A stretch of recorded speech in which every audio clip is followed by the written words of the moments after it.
The man was 40. He stood at the bank counter in a dark suit that fit him well. Everything about him looked settled and respectable.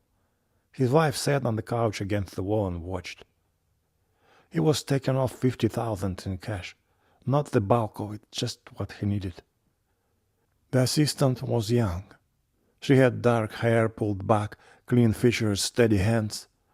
Checked the screen, then looked at him.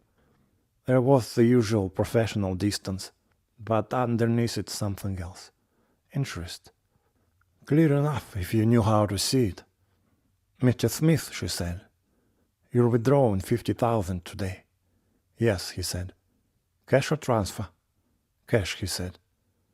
She nodded and started typing. Her eyes came back to his face and held a fraction longer than necessary. Color showed faintly at the base of her throat. "Large amount. I need the security questions." "Go ahead," he said. "Mother's maiden name?" "Jones." "First school?"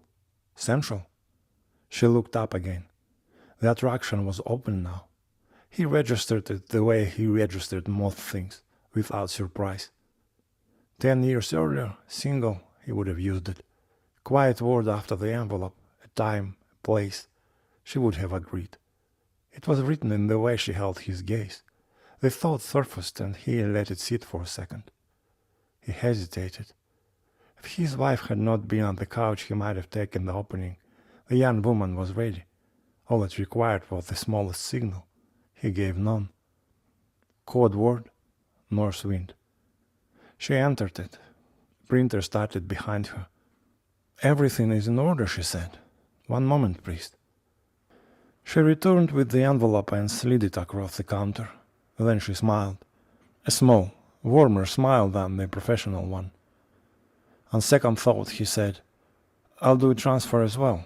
Another 20,000. Same account details you have on file." Her expression shifted.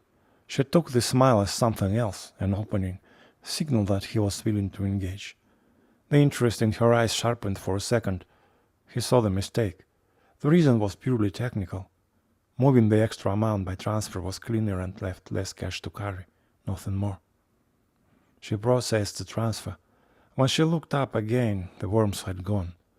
A faint tightness sat around her mouth. She was a bit upset. "Anything else, Mr. Smith?" He paused. He wanted her to know the attraction had not been one-sided. "You handled that well," he said. "Clear and precise. It's a pleasure dealing with someone who does the job properly."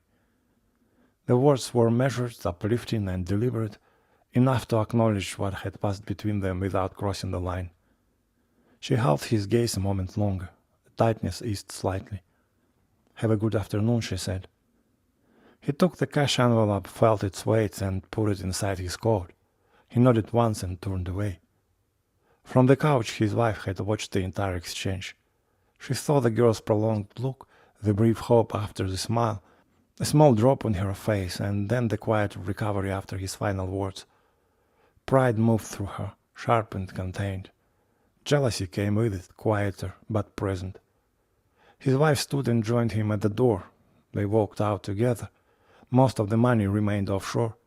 This was only today's amount. She knew the full history, the early deals, the millions, the years of careful silence. She had just watched this part of it as well. That was enough.